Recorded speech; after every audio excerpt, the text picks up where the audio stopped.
ఆరుపాప republic day సందర్భంగా స్కూల్లో జరిగే స్పోర్ట్స్ కాంపిటీషన్స్లో రన్నింగ్ కాంపిటీషన్లో పాల్గొంటుంది. అమర్ పక్కనే నిలబడి ఆరుపాపని ఎంకరేజ్ చేస్తూ ఉంటాడు. బుర్కాలో బాగి కూడా ఆ కాంపిటీషన్ చూడ్డానికి వస్తుంది. రన్నింగ్ చేయడానికి రెడీగా ఉన్న ఆరుపాపని చూసిన చెంబ గరుడ వచ్చేయ్ అని తన పక్షికి సందేశం అందివ్వగా గరుడ ఆరుపాపపై దాడి చేయడానికి వస్తూ ఉంటుంది. మనోహరి చెంబ ఇద్దరు అక్కడ ఆటో పక్కగా చాటుగా నిలబడి జరిగేది చూసి నవ్వుకోవాలని సంతోషపడుతూ ఉంటారు. ఇక రన్నింగ్ కాంపిటీషన్ స్టార్ట్ అవుతుంది. ఆరుపాప పరిగెడుతూ ఉంటుంది.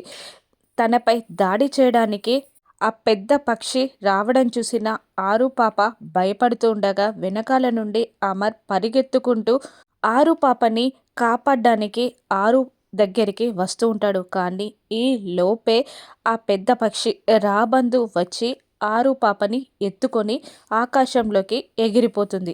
బాగి తల్లడిల్లుతూ పరిగెత్తబోతుండగా పక్కనే ఉన్న వైస్ ప్రిన్సిపల్ బాగిని గట్టిగా పట్టుకొని ఆపేస్తుంది. ఇక ఆరుపాపని ఆ రాక్షస రాబందు ఆకాశంలోకి ఎగిరి తీసుకెళ్ళిపోతుంది. కానీ ఇక్కడ ట్విస్ట్ ఏంటంటే ఆరుపాప ప్రాణాల కోసం రాక్షస రాబందుతో ఆకాశ గరుడ భీకర యుద్ధం చేస్తుంది.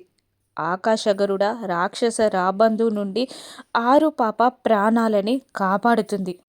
దైవశక్తి గల ఆరుపాప కోసం విష్ణుమూర్తి వాహనమైన గరుడ ఆ రాక్షస రాబందుతో యుద్ధం చేసి ఆరుపాపని ఆ రాబందు నుంచి తప్పించి ఆ రాక్షస రాబందు ప్రాణాలు తీస్తుంది ఆకాశగరుడ. ఈ పరిస్థితి నుండి అమర్ ఏం గ్రహిస్తాడో రాను ఎపిసోడ్స్లో చూద్దాం. Thank you for watching.